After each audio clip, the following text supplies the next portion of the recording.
నమస్తే, welcome to iDream. నేను మీ మాధురి. ఇప్పుడు వయసుతో సంబంధం లేకుండా ప్రతి ఒక్కరిలో మోకాలు నొప్పులు అనేవి చూస్తూ ఉన్నాం. అసలు మోకాలు నొప్పులు ఎందుకు వస్తాయి? మోకాలు నొప్పులు వస్తే ఎలాంటి రెమెడీస్, అది కూడా మన ఇంట్లో ఉండే వస్తువులతోనే మోకాలు నొప్పిని ఎలా తగ్గించుకోవాలి, డీటెయిల్గా చెప్పడానికి మనతో పాటు ఉన్నారు మధుసూదన శర్మ గారు. వంటింటి చిట్కాలతో ఆయన చాలా ఫేమస్, మనందరికీ తెలుసు.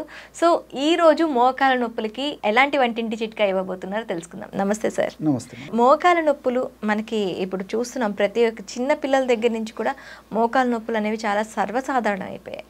దీనికి అసలు కారణం ఏంటి అంటారు? దీన్ని ఎలా తగ్గించుకోవాలి, అది కూడా వంటింటిలో దొరికే చిన్న చిన్న వాటితోనే దీన్ని ఎలా తగ్గించుకోవాలంటే చెప్తానమ్మా. ఫస్ట్ మీరు అడిగారు కాబట్టి కారణాలు చెప్తానమ్మా. పోషకాహార లోపమ్మా. అంటే మీరు మళ్ళీ ఇక్కడ అడగొచ్చు, సార్ ఆహారం పూర్వకాలంతో పోల్చుకుంటే ఈ రోజులో ఆహారం బాగా తీసుకుంటున్నారు కదా సార్, పోషకాహార లోపం అని ఎలా అంటారని చెప్పేసి జనరల్ మీకు డౌట్ వస్తుందమ్మా. మనం ఆహారం తీసుకుంటున్నాం కానీ పోషకభరితమైనటువంటి ఆహారం తీసుకోవడం లేదమ్మా. అందుకే నేను పోషకాహార లోపం అని చెప్తున్నాను. అంటే ఆహారంలో సారం ఉండట్లేదు, జంక్ ఫుడ్ ఎక్కువ వాడుతున్నాం కాబట్టి నిస్సత్వమైన ఆహారం, దాంట్లో సారం ఉండదు. పోషకాహార లోపం ఒకటి, ముఖ్యంగా కాల్షియం లోపమమ్మా.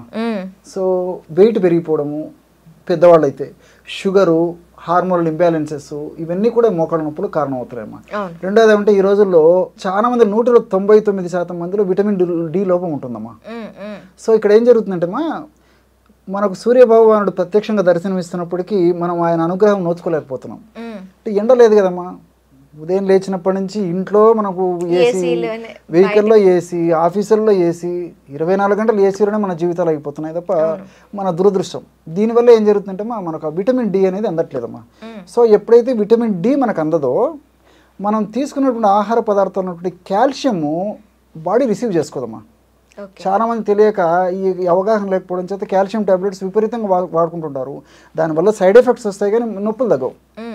సో ఎప్పుడైతే విటమిన్ డి సఫిషియెంట్గా ఉంటుందో మన బాడీలో, ఆ విటమిన్ డి ఉండడం వల్ల మనం తీసుకున్నటువంటి ఆహార పదార్థాల్లో కాల్షియం కానివ్వండి, లేకపోతే ఈ మెడికల్ పరంగా మెడిసిన్స్ పరంగా కాల్షియం టాబ్లెట్స్, సిరప్ ఏదైనా కానివ్వండి, ఇంజెక్షన్స్ కానీ ఏదైనా అబ్జార్ప్షన్ బాగా జరుగుతుంది. కాల్షియం బాగా, ఈ యొక్క విటమిన్ డి ఉండడం వల్ల బాడీ బాగా సద్వినియోగం చేసుకుంటుంది కాబట్టి మోకాళ్ళ నొప్పులు లేకుండా ఉంటాయి. సో అది వన్ ఆఫ్ ద రీజన్. ఇలా రకరకాల కారణాల వల్ల ఈ మోకాళ్ళ నొప్పులు వస్తున్నాయమ్మా. సో దీనికి సంబంధించి మంచి రెమెడీస్ ఉన్నాయమ్మా. వాము అంటారు కదమ్మా, వాము మీకు తెలిసే ఉంటుంది. వామము ఒక 50 గ్రామ్స్, తర్వాత శొంఠి అదొక 10 గ్రామ్స్, మిరియాలు ఒక 10 గ్రామ్స్. ఇంతేమ్మా, ఫార్ములా ఈజ్ రెడీ. ఓమమును వేయించేసేసి ఒక 50 గ్రామ్స్ తీసుకోవాలమ్మా.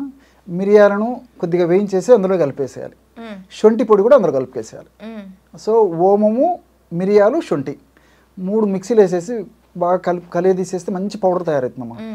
దాన్ని ఒక గాజు సీసాలో నిల్వ ఉంచుకోవాలి. శొంఠిని కూడా బాగా క్రష్ చేసేసి గడ్డలు ఉంటుంది కదమ్మా, కొంచెం ముక్కలు చేసి మిక్సీలో వేసేయాలి. అంతా కలిపేసి పౌడర్ చేసేసి ఒక గాజు సీసాలో నిల్వ ఉంచుకొని రోజు ఉదయం ఒక్కసారి, రాత్రి ఒక్కసారి, ఆహారానికి ఒక 10 నిమిషాల ముందమ్మా 100 ml ఆర్ 50 ml వాటర్ తీసుకొని, నార్మల్ టెంపరేచర్ వాటర్ అయితే సరిపోతుంది. జస్ట్ ఒక 2 గ్రామ్స్ అంటే హాఫ్ టీ స్పూన్ కంటే కొంచెం తక్కువమ్మా. టీ స్పూన్ అంటే 2.5-3 గ్రాముల వరకు ఉంటుంది. హాఫ్ టీ స్పూన్ కంటే తక్కువ అంటే 2 గ్రామ్స్ పౌడర్ అప్రాక్సిమేట్గా వాటర్లో కలుపుకొని తీసుకోవాలమ్మా. దీనివల్ల అద్భుతమైన ఫలితాలు కలుగుతాయమ్మా. మరి ఆ కృత్రిమ రసాయన ఔషధాలు యొక్క సైడ్ ఎఫెక్ట్స్ లేకుండా క్షేమదాయకంగా ఎన్నాళ్ళ పాటు వాడినప్పటికీ అన్నీ మనకు సైడ్ బెనిఫిట్స్తోనే ఈ యొక్క ఔషధం పనిచేస్తామా. న్యాచురల్ రెమెడీ, ఈజీగా దొరుకుతుంది, అందరికీ తెలిసినటువంటిది, చౌకగా దొరుకుతుంది, ఎన్నాళ్ళు వాడినా ఇబ్బంది ఉండదు, ఫ్రెష్గా తయారు చేసుకొని వాడుకుంటుండాలమ్మా. సో వైద్యులు సూచించిన మేరకు తాత్కాలికంగా ఉపశమనం కోసం ఇది వాడుకుంటూ, ఈ మెడిసిన్ వాడుకోవడం వల్ల కొన్నాళ్ళకు ఇంగ్లీష్ మందుల అవసరం కూడా లేకుండా ఈ మందే ఉపయోగపడుతుందమ్మా. ఆ విధంగా చేసుకోవచ్చు. సో ఇది చాలా సింపుల్ రెమెడీమా. సో దీంతో పాటు ఏం చేయాలంటే ఇలాంటి మోకాలు నొప్పి ఉన్నటువంటి వాళ్ళు నేను చెప్పినట్లు ఆహారపరమైన జాగ్రత్తలు తీసుకోవాలమ్మా. ఈ ఐస్ వాటర్ కానీ, కోల్డ్ వాటర్ కానీ, ఫ్రిడ్జ్ వాటర్ కానీ, ఐస్లో పెట్టినటువంటి తర్వాత ఫ్రిడ్జ్లో పెట్టినటువంటి పదార్థాలు వెంటనే తినడం కానీ ఇలాంటివి చేయకూడదు. అదేవిధంగా ముఖ్యంగా ఫ్రిడ్జ్లో పెట్టినటువంటి పెరుగును కూడా తీసుకోకూడదమ్మా, ముఖ్యంగా రాత్రిపూట. ఇవి కూడా మోకాలు నొప్పులకు కారణం అవుతాయి. సో న్యాచురల్ ఫుడ్ తీసుకోవడానికి బాగా ప్రిఫర్ చేయాలి. టయానికి ఆహారం తీసుకుంటుండాలి. ఇలా చిన్న చిన్న జాగ్రత్తలు తీసుకుంటూ నేను చెప్పినట్లు ఈ యొక్క ఔషధాన్ని వాడుకోవడం వల్ల చాలా సమర్థవంతమైనటువంటి ఫలితాలు కలుగుతాయమ్మా. కావాలంటే పైపూత మందుకు కూడా కొన్ని ఔషధాలు వాడుకోవచ్చమ్మా, టెంపరీగా ఇమ్మీడియట్గా తగ్గడానికి, నొప్పి తగ్గడానికి. ఆ పైపూత మందు గురించి మనం చెప్పుకున్నట్లయితేమా, ఈ నిర్గుండి తైలం అని చెప్పేసి దొరుకుతుందమ్మా. నిర్గుండి తైలం అంటే వావిలాకుతో తయారు చేస్తారమ్మా. వావిలి ఆకు ఇప్పుడు పల్లెలు పట్టణాలు నగరాలతో నిమిత్తం లేకుండా ఈ వావిలి చెట్లు ఉంటాయమ్మా. చాలా మందికి ఐడియా ఉండదు కానీ మనం చూస్తుంటాం కానీ ఈ వావిలి చెట్టు అని తెలియదు అనమాట. సో ఆ వావిలి ఆకుతో తయారు చేసినటువంటి ఔషధాలు, వావిలి ఆకు చాలా, వావిలి చెట్టులో ఈ నొప్పులను తగ్గించేటువంటి అద్భుతమైనటువంటి ఔషధ గుణాలు అని చెప్పేసి పరిశోధనలు కూడా ప్రూవ్ అయిందమ్మా. ఇప్పుడు లేదు కానీ ఒక డెకేడ్ అంటే 10 సంవత్సరాల క్రితం వరకు కూడాను ప్రెగ్నెన్సీ లేడీస్కి నీళ్ళల్లో మరిగించి నీళ్లు పోసేస్తామా. ఎగ్జాక్ట్లీ అమ్మా. వావిలాకు నీళ్ళతో వాళ్ళకి స్నానం చేయించేవాళ్ళమ్మా నొప్పులు తగ్గాలని చెప్పేసి. సో పూర్వకాలం నుంచి ఆచారంలో మనకు ఉందమ్మా ఇది. సో నిర్గుండి తైలం అని చెప్పేసి దొరుకుతుంది. అది ఒక 100 ml అనుకోండిమా మనం షాప్లో తెచ్చుకున్నది. తర్వాత రెండోది ఏంటంటే కర్పూరాది తైలం అని దొరుకుతుందమ్మా, అది మార్కెట్లో దొరుకుతుంది.